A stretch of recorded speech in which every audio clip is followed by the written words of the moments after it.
Welcome to the Wealthy Artist Podcast.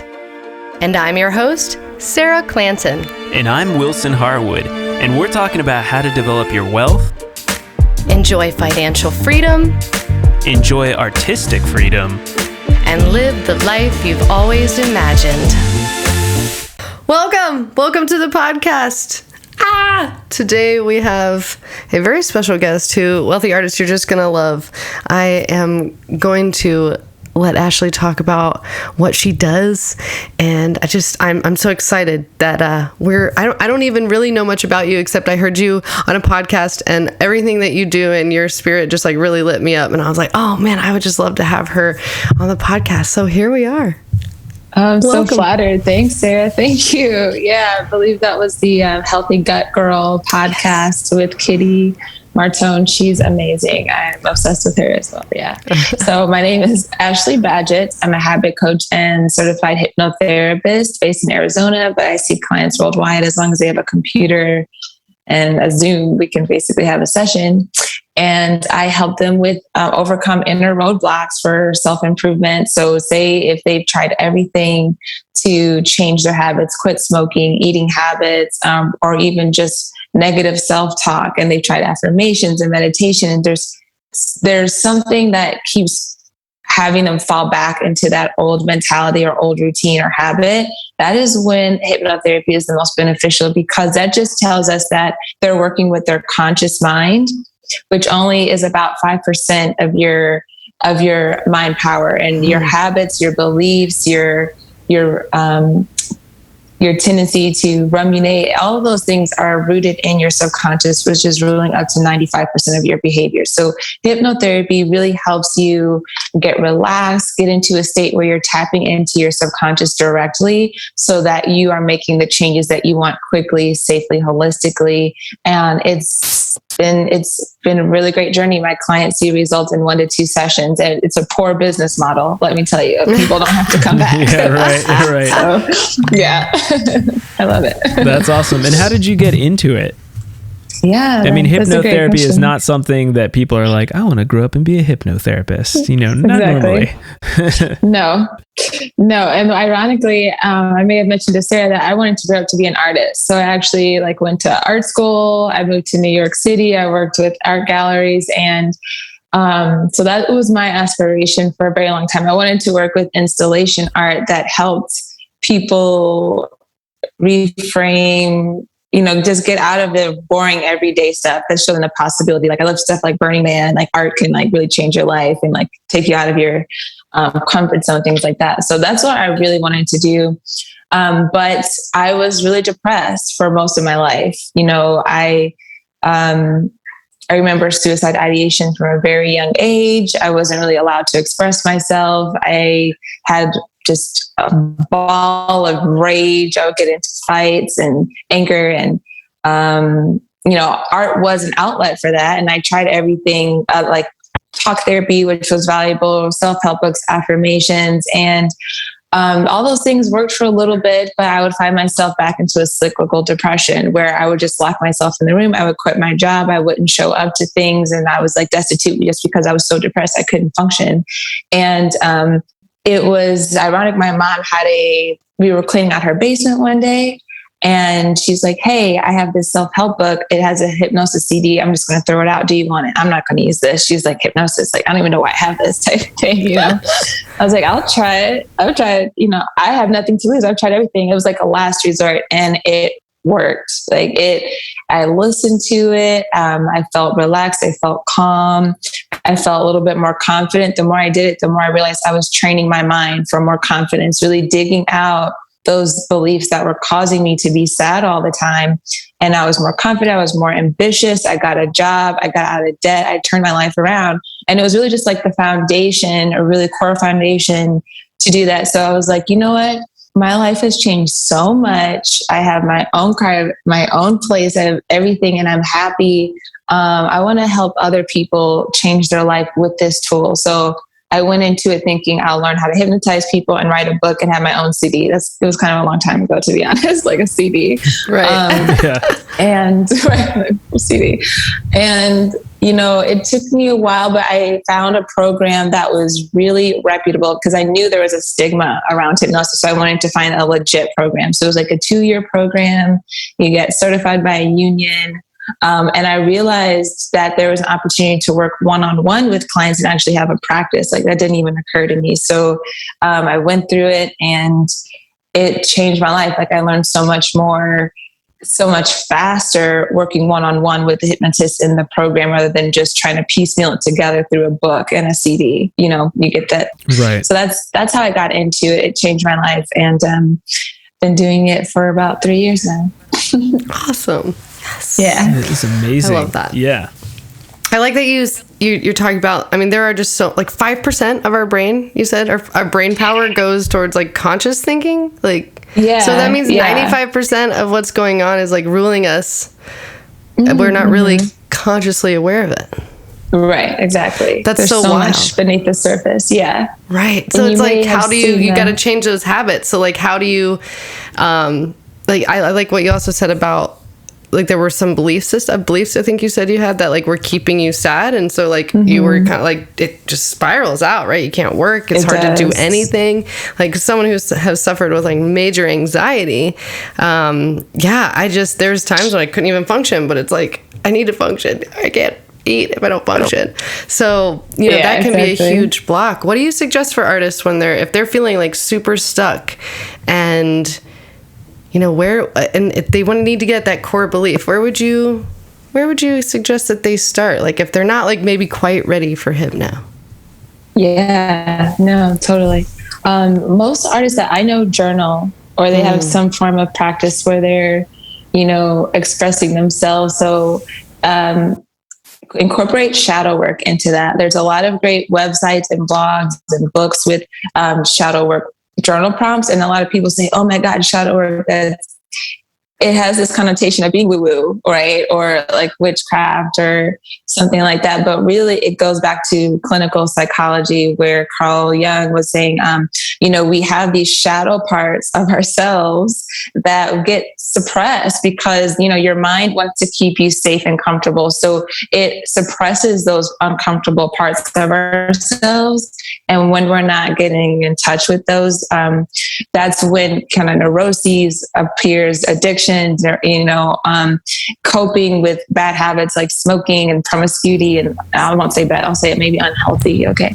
So, so shadow work, you really just get out a journal and, use these journal prompts that have you tap into those hidden parts of yourselves in a really safe environment. It's like, you don't have to go to a therapist to do it or pay someone. You can just do it on your own. It's nice to have a coach or hypnotherapist or traditional therapist because they can have that outside perspective to help you kind of piece it together quickly and move through the uncomfortable parts easier with less. If something in your shadow comes up, you're like, whoa, I wasn't ready for that. We'll just ease you through it. But that's a good place to start if you just want to do like a DIY practice. But then there's hypnotherapy, which I have found super therapeutic. And it's not what I had like some sort of my own bias to get through. Because I realized like, oh, is it going to be like a clock swinging in front of my face or a watch? Like you are now sleeping, like you see in cartoons. And it's not that at all. Could you tell us what it's really like? It's really like guided meditation on steroids. Okay. Like I always tell clients, we'll use some breathing techniques. We'll use a relaxation technique because when you're more relaxed and your nervous system is calm through that breathing, your mind is more open to receive information. It becomes more like a sponge. Your subconscious is like there. And so once you get that relaxed state, we use guided imagery. So a lot of meditation might say, see a light come washing over you and soothe you. We use imagery that is relevant to your issue that can help you overcome those inner roadblocks. Sometimes it involves talking to your inner child or your wisest self, or seeing a road that is literally blocked and you need to figure out how to unblock it. So we use imagery because the subconscious mind, the language of it is symbolism, is images, is colors and emotions. Like that's why we dream in pictures, because your subconscious is telling you that. So it's like meditation, but 10 times more relaxing. A lot of people will say, oh, I feel like I just got 8 hours sleep in 15 minutes. You know, they feel lighter. That's a common thing that I hear. I feel vibrant after they come up. A lot of times my clients are so relaxed, they can't even talk after the session. I'm just like, okay, you know, I'm going to end the call and get back to me. I want you to just enjoy this afterglow. We're just like, like, yeah. So that's what it's really like. It's a very safe, you're always in control. I always tell clients, like, if you don't want to be in hypnosis, you can get out of it. And I tell them how to do that. So they're in control. It's really, I can't make you do anything you don't want to do or say anything you don't want to say. And I tell clients, like, if you've seen a stage hypnotist make people bark like a dog, that's only because their hypnotist is really good at finding people in a crowd that would be willing to do that. So they don't pick the most stubborn person that is and try to convert them. No, it's a team effort. And most people that go into it as a skeptic are really glad that they did it. That's really interesting, because I had never thought of it as more of like a meditative thing, and how, you know, we've talked about meditation a lot on the podcast as a great way to enhance your health and clear your mind and stuff. But I never thought of it going deeper into this clinical practice. You kind of, like we said, meshing this sort of woo-woo witchy side of things with this more clinical psychological thing with like Carl Jung and things like that. So it's really fascinating to me as someone who's actually never done hypnotherapy. And I definitely was like, yeah, isn't it just the swinging the clock, the little watch in front of you? Like, I was like, I don't know what else it could be. It sounds actually much more interesting to me now. I feel relaxed thinking about it. Yeah, exactly. Right? Yeah, and I think I love the idea of journaling too. Sarah and I both have read a book recently that's like perfect about this, which I'm sure she would bring up too, which is Existential Kink. I already thought about it. Who was it? Who was that by again? I can't remember her name. But she had talked about the shadow mind as well, and this whole idea of kind of really confronting things, especially things that we secretly like to do. Like a lot of our habits are things that we subconsciously like enjoy, and actually she goes as far as to say like get off on. So I don't know if that's Elliott. Like Carolyn Elliott. Yeah.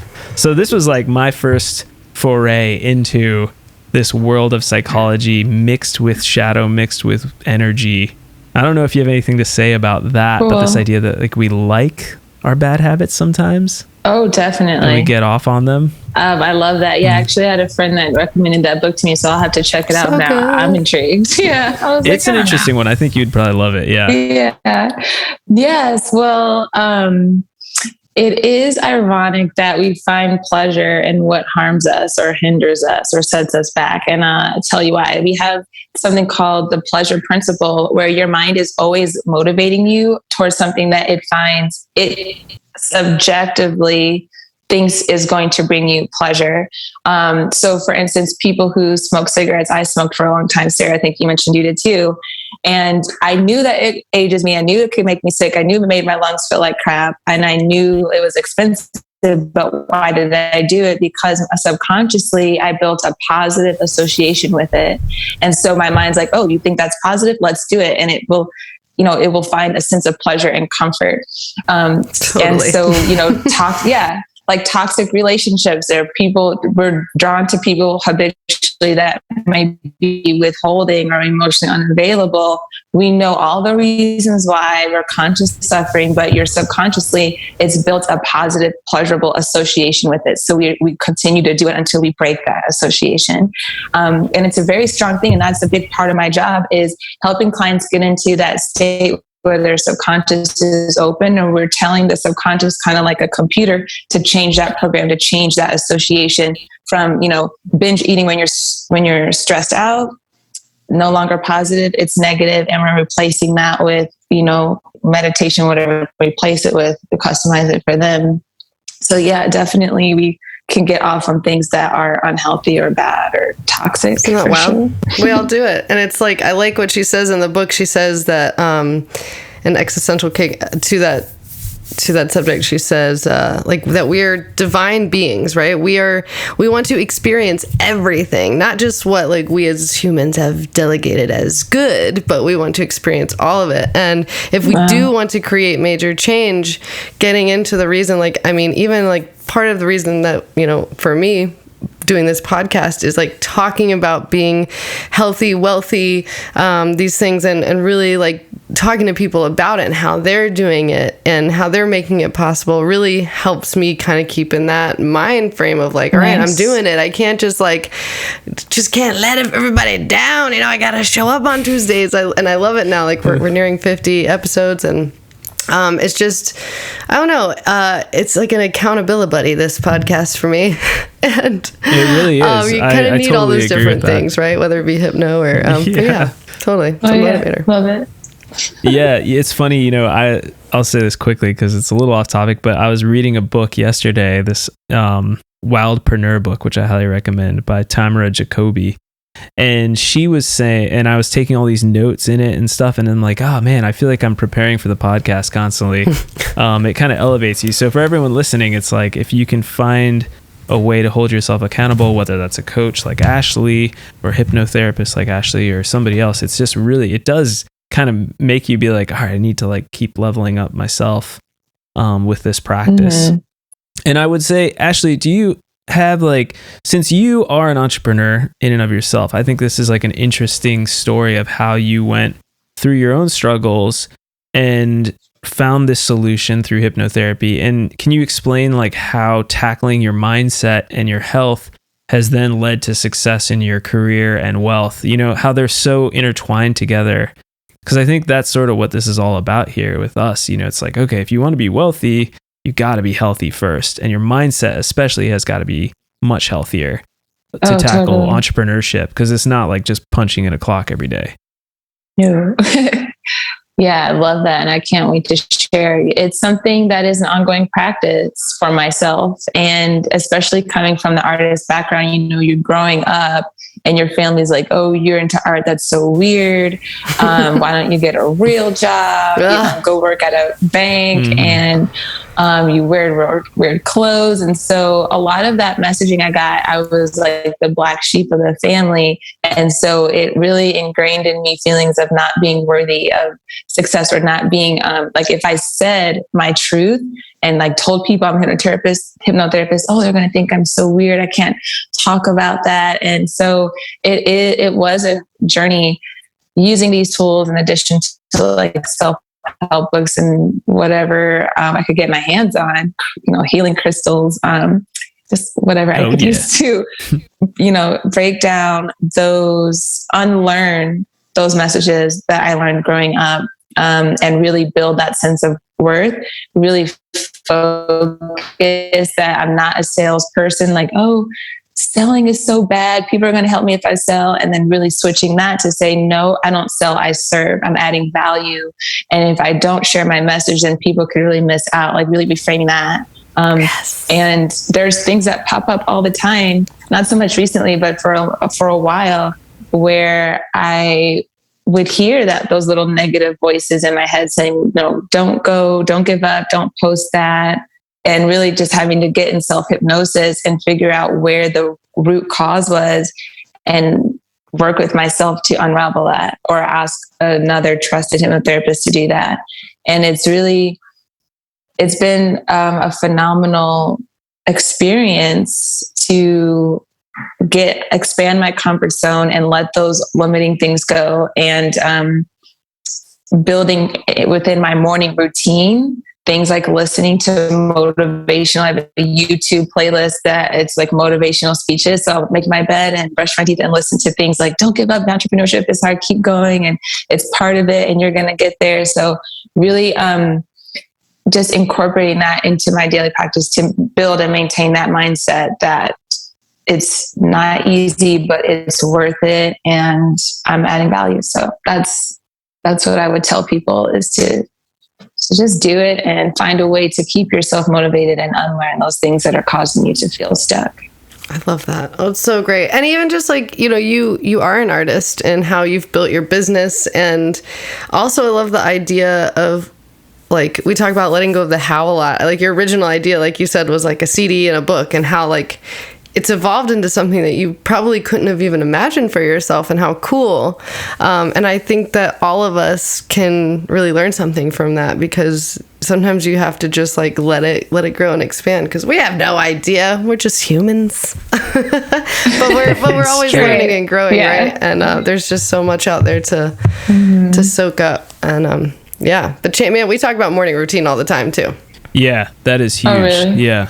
Oh, yeah. I mean, like everyone we've talked to, a lot of books that we recommend and read, I'm sure you've read a lot too. It's like the morning routine just comes up over and over and over again. Yeah. Isn't there something like your brain is in a certain type of wave? Like, it's doing something in the morning that makes you more like impressionable, perhaps. So it's like really important to be wary of what you put in your head in the morning. Theta. Mm-hmm. Theta wave is that's ultimately the state of hypnosis, and it's when your mind is really impressionable. So that's something you can use to your advantage too. Like if you want to tackle painting that day and you want to feel really good about painting, like when you first wake up, imagine yourself going to you get your paints out, your little paint suit, whatever you need to do, imagine it and seeing it through, getting it done. Because your subconscious is like, oh, like this is what they want. Let's find ways to motivate them to do that, and kind of helps it make it real. So yeah, theta is a really powerful tool. Theta waves. Interesting. I've never heard it. I know of theta waves, and that makes a lot more sense now with that like groggy transition phase there in the morning.